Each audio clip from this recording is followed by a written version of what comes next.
What's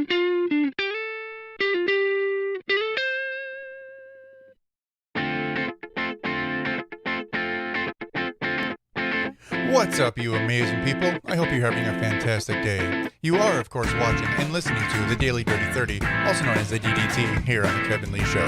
And I'm your host, Kevin Lee. Now, for those of you who do not know what the DDT is all about, let me take a moment to explain. You see, it's a show that airs live at 9 p.m. Central Standard Time, Monday through Friday, and it's where I spend 30 minutes telling you, the viewer, all about the things that bother me today.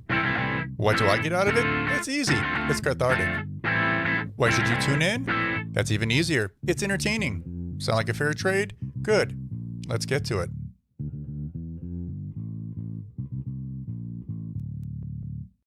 Happy Monday, happy Monday, happy Monday, happy Monday. If you can't be happy about Monday, well then, honestly, I don't know what days you're ever going to be happy about, right? Because if you can learn to be happy about the most miserable day of the week, then you're only going to learn to appreciate everything else just that much more, right? So be it. Today, we are going to be talking about, sounds like my, whatever. All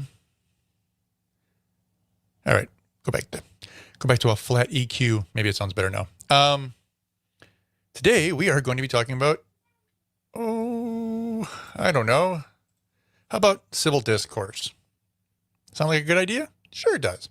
And we'll get to that just in 1 minute. But as always, I want to remind everybody that you are watching the Daily Dirty 30 here on the Kevin Lee Show. We do air live at 9 p.m. Central, Monday through Friday.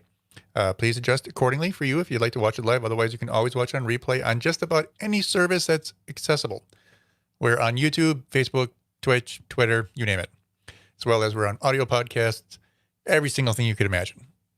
So there's that. Now that we got that out of the way, also, I should probably remind you it's Monday, so it's been a while. Please remember to check out thekevinleeshow.com. It's thekevinleeshow.com. On there, you're going to find anything and everything about this show, anything mentioned on this show, links to anything and everything that encompasses the Kevin Lee Show, including this podcast, the Libertarian Hour, whatever with Kevin, as well as our merch shops and other ways for you to support us.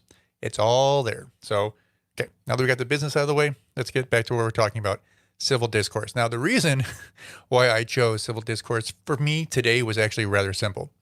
I tried to spend, I don't want to say all of the weekend because that would be inaccurate, but I tried to stay as much as I could of the weekend away from social media, away from posts about anything controversial, anything annoying, anything that would really, get under my skin, if you will.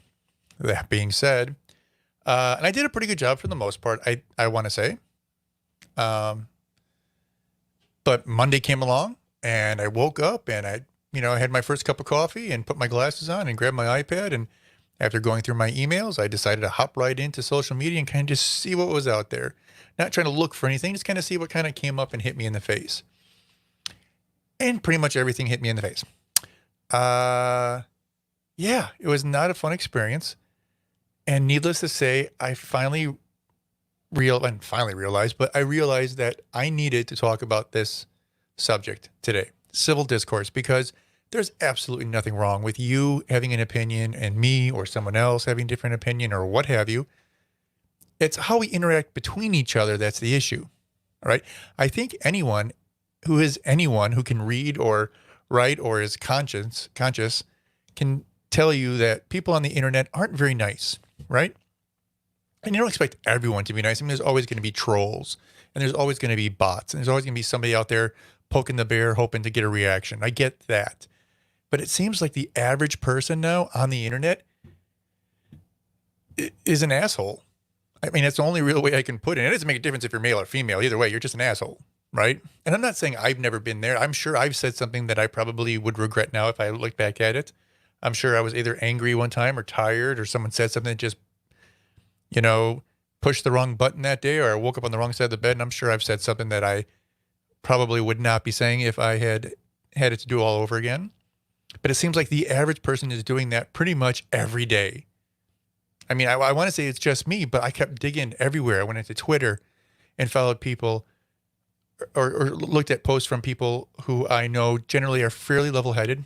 They were out of whack. I went to Facebook, same thing. You know, it's just everywhere. You cannot escape it. So that being said, we need to talk about civil discourse. Now I'm going to kind of give you just a very quick example.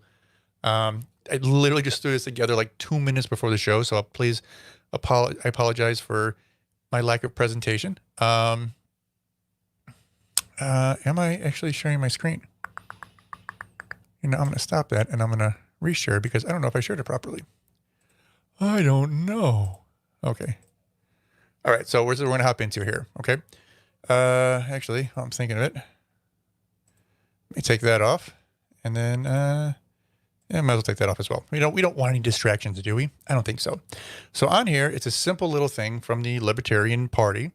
They put a post out and it says, we should all strive to be actively against racism, sexism, and other forms of collectivism that are an anathema to individual liberty. It's pretty straightforward. It's not necessarily controversial.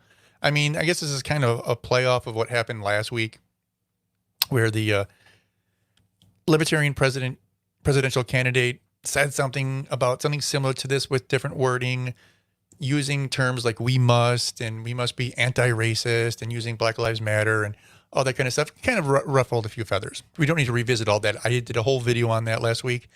Just look for it and you'll find it. That being said, you know, this is pretty, considering what's been thrown around by the Libertarian Party in the last week, this is pretty tame, right?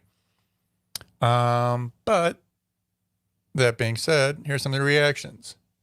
And it literally says stuff like, you know, some of these, and I obviously tried to block out anyone's name or picture because it's not about any one individual. Because let's face it, any of these people could be us, right? Could be me, could be you, could be your neighbor, your brother, your sister, your husband, your wife, your child, your boss, your whatever.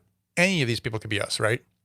And for the most part, people are trying to make points and, you know, and even said, this is exactly what I expect in the comment section. Racist goons crying about being asked to be socially conscious. Now, most people are not complaining or even saying anything racist or acting racist. But of course, someone else has automatically assumed that if someone doesn't 100% fully support something that's being said, for whatever stance, it doesn't make a difference what the reason is, that obviously they are racist, right? So that's going to be the conclusion that people immediately jump to post haste, 100%, bar none. And now people down here yelling and screaming, you know, don't be a bad person. Some of y'all just some Antifa libs now. No, we can't be not racist or not sexist. That's libbed. This is just a small snapshot. I mean, literally, there were hundreds of posts, or hundreds of comments on this post.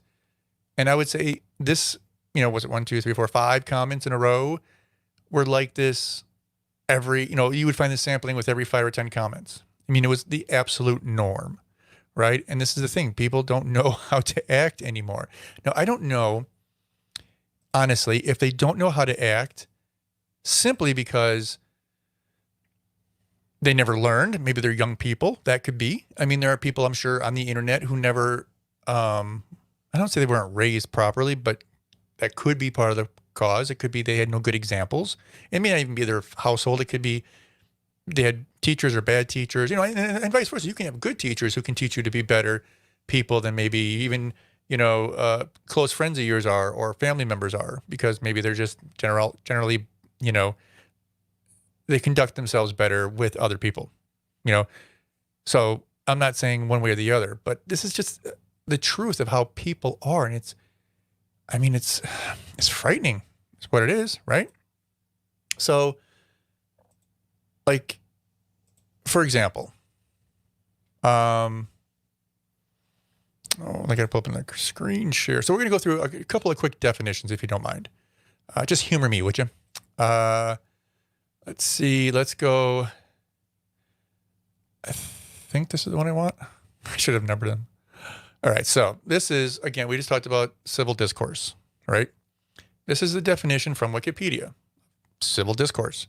It's not really something to mess up, if you know what I'm saying. This is pretty straightforward. It's exactly what you expect it to be. It just simply says civil discourse is engagement in discourse or conversation intended to enhance understanding. I mean, when we're speaking to other people on the internet about sensitive subjects, especially ones that have to do with politics or events that are happening in the news, may it be Corona related, Black Lives Matter related, election related, political related, it doesn't matter. We should be using civil discourse. I mean, I hope you can agree with that statement. Because if not, then we can have that debate. I'd be more than happy to have you on. We can have that debate. And I understand there's going to be a small fringe amount of people, no matter if you're on the left or the right, who believe that people don't have a right to have a differing opinion. And if they have a differing opinion, then they must be morons and idiots and jerks and misogynists and racists and whatever. I get that. Or communists or alt-right or what have you. Excuse me. My voice keeps cracking. See, that's the problem with doing these podcasts at the end of the day. It's like I've spent my entire day talking to other people, interacting with people, even doing some other people's shows. And I've talked myself out by the time I hit 9 o'clock at night. Maybe I should make these earlier. What do you think? I don't know.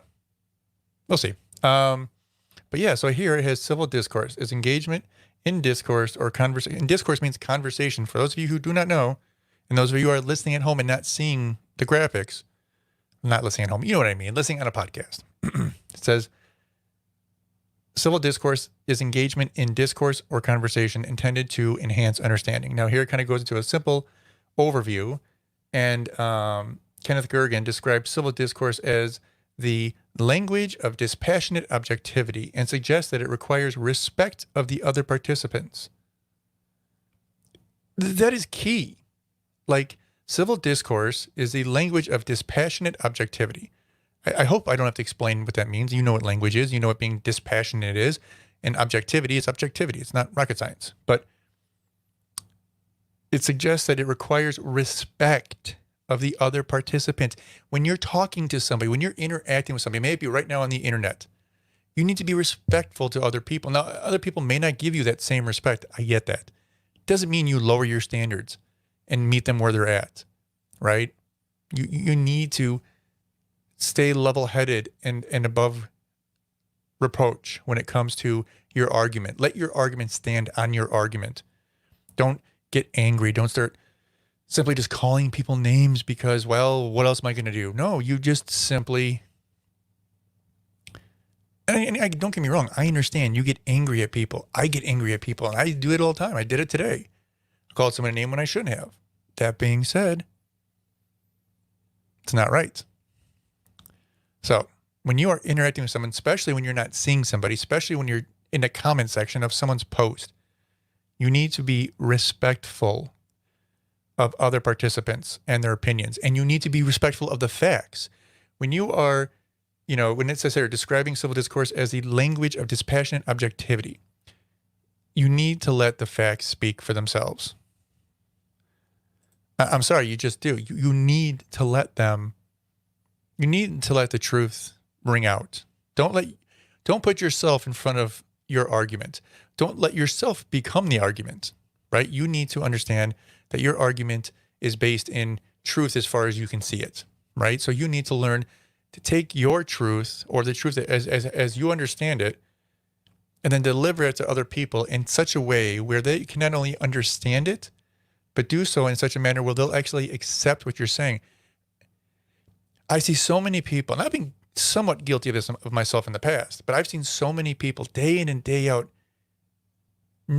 arguing with someone somewhere in the world. You have no idea where. It could be someone down the street or someone, halfway across the world, arguing with them in such a manner where they know that nothing they say is ever going to be taken at face value. Nothing is ever going to be absorbable. Nothing is going to be anything other than friction, right? But yet they keep doing it over and over and over again. And they keep getting mad and yelling and screaming and typing in all caps because this person just won't listen to them. Well, it's because you're being an ass, right? I've been there. You've been there. I'm sure I'll probably be there again. Maybe you will too. But we have to limit how many times it happens. We have to better ourselves. We have to raise ourselves up and do civil discourse. It's just bizarre, right? Like, it shouldn't be this hard to have a conversation.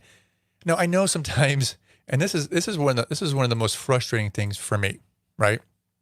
Because there are times when I know darn well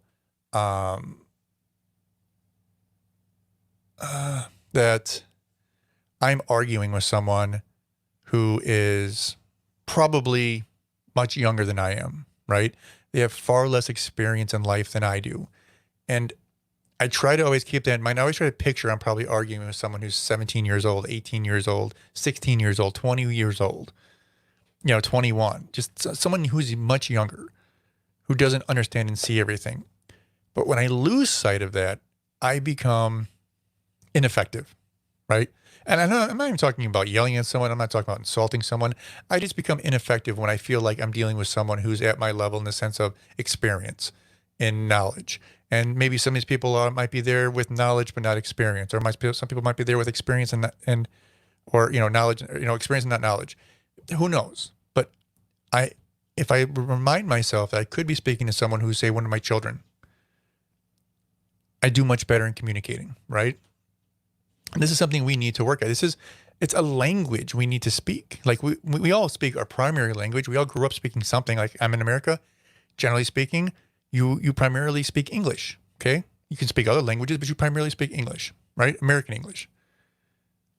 And if you grew up in Spain, you're going to speak Spanish, primarily. You might speak English or other, languages, but you're going to speak Spanish. This is no different. This is a language. It's not even just like a dialect. It's an actual way of speaking to somebody where two people can speak civilly and interact and actually gain understanding from each other. There's times where I've spoke to people who've changed my mind. It has not happened very often, but they've come at it with the proper attitude, with the proper patience, with the proper knowledge and the proper delivery. And they've either got me to take pause, they've got me to realize that there could be more than one way, or like they've gotten me in a very rare case to realize I was wrong. It happens. And that's a good thing. And we should all be rooting for that. If something is true, we want truth to ring out, right? So here's another definition I wanted to bring up. This is for civility. Now, again, this is civil discourse, and this is the root of civil is civility. It's formal politeness and courteousness in behavior or speech. There you have it. This is how we need to be civil, right? We need to have civility when we speak to other people, and not just even on the internet, in person. Like, especially nowadays with all the fighting, with all the protests, with all the riots, with all the you're wrong, you're wrong, you're wrong, you're wrong conversations, we need to take pause, listen, and have civility towards our other citizens in our lives, right? Like, I'm speaking strictly for America here, and I'm sorry if maybe you're in Europe or Asia or something, so maybe it's a little different where you're at, but I can speak to my experiences. And in my experience, I can see people who I know are generally good people. Two people in the same conversation will literally be at each other's throats within seconds because there's no civility left. People have no patience left. People have nothing left in their tanks. Everyone's just so used to just yelling, screaming, arguing that no one wants to have a conversation anymore. And it's a formal politeness and courtesy in behavior or speech when you speak to somebody. Now, you agree to who goes first. Then you let them speak and you let them finish. And then you don't interrupt them. You don't not pay attention. You pay attention to what they have to say. And then when they're done, maybe if they've asked you a question, you answer it. Or if you need to speak your piece first, then fine, you do so. But then you still answer their questions and you be civil. You have civil discourse. You have a conversation in which something tries to get accomplished or at least shared properly, right? It's polite remarks used in formal conversation. It's formal politeness and courtesy in behavior or speech. These are not difficult concepts, people. Like, again, it doesn't make a difference if you're 14 years old or you're 26 years old or you're 82 years old. It doesn't matter. You should all be practicing civil discourse. You should be holding civil conversations. You should use civility. It's not that hard. I mean, it's just not. I understand you get amped up. I get it. Maybe you've already pounded 3 cups of coffee and you're reading something and then you're reading something else and then you read another comment and you're just like, I just have to get to it. I just have to yell and scream because I can't take it no more. You can take that route, but is it accomplishing anything good, anything positive in any way, shape, or form? I don't think so. Is it? Because I can't think of a darn thing that it's accomplishing. Not anything. Not one thing. When you just simply go from 0 to 100 miles an hour and attack somebody for saying something, and that's another thing too. When you don't take the moment to read and contemplate or read something in context of what someone is saying,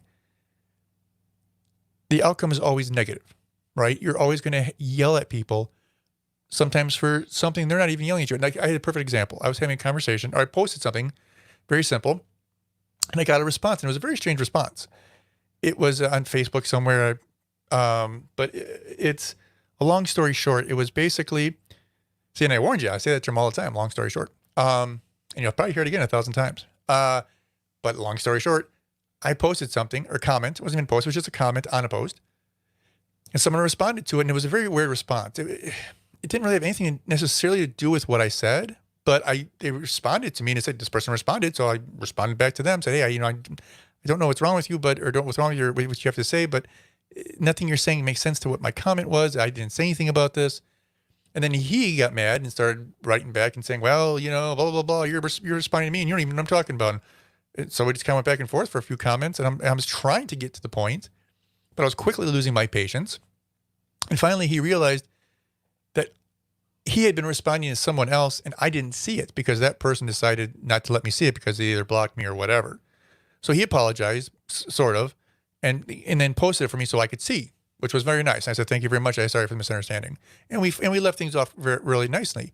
But it started to go bad, started to go south, and it could have gotten very ugly very quickly because he immediately took it as an insult.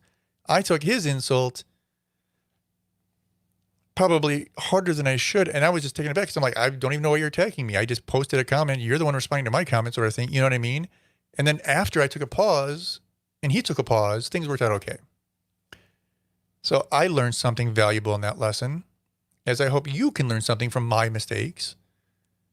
And as well as I hope you learn from your own mistakes and stop screaming and yelling and ranting and raging every opportunity you get. Stop going at it 120 miles an hour when the speed zone is 25. Like, just cruise for a little while, read the comments, find out what's going on. Sometimes read through an entire thread and then go back if you still feel like you need to speak. That's fine. But at least get everything within context. Speaking of context, I thought this was kind of funny, so I thought I would bring this up. I'm going to share another tab. So, okay. Now this to me was very amusing. So what happened is when I started all this out a little while ago and I started trying to pull up some examples for you to see, I started typing in something to pull up another word for, speaking respectfully to see what would come up, right? Because I already had the idea of using civil discourse or civility, but I'm like, maybe there's something better. So I went into my internet search and, good old Google, and I should probably stop using them, right? I should probably use someone else. I don't know, maybe not. I mean, I like using everybody. I actually use them on one.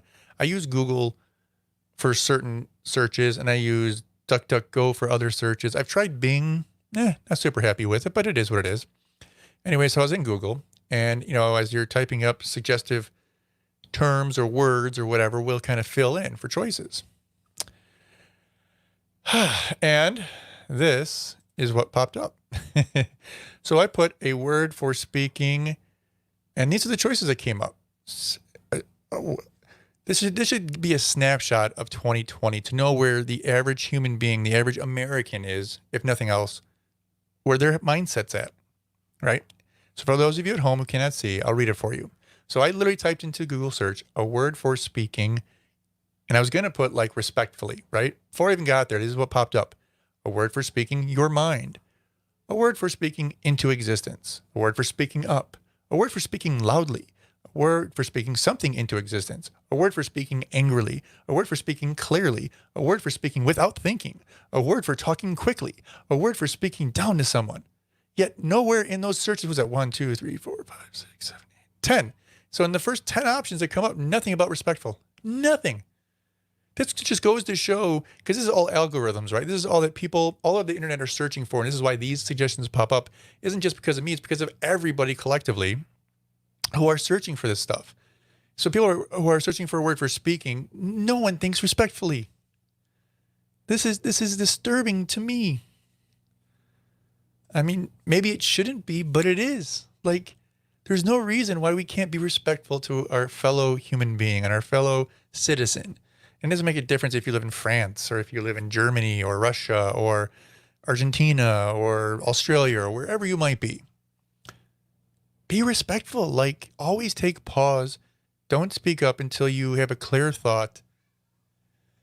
I mean, there's going to be people who are going to be just rude and yell and curse and say bad, nasty things.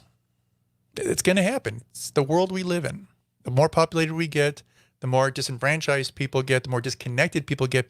Isn't that an amazing thing, too? Not to get off topic here because we only have a couple minutes. But think about that. How many people who are grabbing their phones and can literally be connected to just basically anybody in the world within milliseconds? How disconnected everyone is from each other, right? Like, it shouldn't be this hard at all. Like, it should be easier than ever to and that's the thing too, we have a phone, right? If you're on Twitter, if you're on Facebook, if you're on whatever, Parler or you're on someone's YouTube, whatever, right? People get upset. I get that. People get angry. But guess what? You're not FaceTiming with them. It's not real time. You can just take this, put it down, walk away and say, I just need to take a walk. I just need to take a break. I need to go put on the TV. I need to go talk to my friend. I need to go have a cup of coffee. I just need to relax. I need to whatever, put on a show.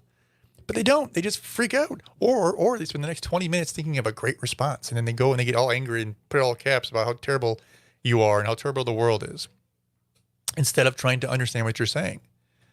And the funny thing is, too, do you think that most people that you fight with on the internet would actually talk to you that in person? Now, I know there's a number of you who would, but do you think the average person would? Do you think that's really a consequence? I don't. Because, I mean, in person, I talk to people. I will talk about the things you're never supposed to talk about with people. I will talk about religion. I will talk about politics. I will talk about fill in the blank, things that you're supposed to avoid in polite company. I learned at a very young age, life is too short to walk on eggshells, right? I don't mind talking about the difficult topics, the difficult subjects. That's fine. Doesn't bother me in the slightest. But don't for a second, don't think that you don't have responsibility in those conversations, right? You have to learn to be respectful. You don't have to be a whooping boy or whatever term you want to use. You don't have to sit there and just get beat up by someone who wants to beat up on you. You can just walk away. That's fine. There's no problem with that. There's nothing wrong with not wanting to interact with someone who doesn't want to try to accomplish something, who doesn't want to have civil discourse. But you should always be working towards having civil discourse. It's a lesson I've learned very recently, and a lesson that I'm working very hard every day in every conversation, in every text, every post, every comment. I'm learning and reminding myself to be mindful of civil discourse, right? I want to accomplish something. I have a message. I have something I want you to understand. And for me to get my message across, I'm going to have to get you to listen to me, right? There's an old saying, and I know this because I'm old, but I'm sure you probably heard it at some point in your life that you get more bunnies, you get more bees with honey than you do with vinegar, right? It's a very simple lesson, but it's a true lesson. It's a very accurate lesson. If you want to get people who are angry and mad, you need to get them calmed down first. You need to connect with them. You need to get them to sympathize. There's many different ways to do this, but it's something that you should do if you actually want someone to listen to you, if you want to get your point across, if you actually want to win people over to your side for what you believe is the common good, then you're going to have to work at it, right? We all have to do it. This is not just something that I have to do. We all have to do. So with that being said, it's already almost a half an hour. So this has been a wonderful session. I hope you enjoy it. It is Monday, so we have 4 more days this week. Remember, at 9 p.m. Central Standard Time, and just for your own time. We will be back here tomorrow. So you guys have a good rest of your night. Have a good day tomorrow, and we will see you on Tuesday. But until then, have a good one.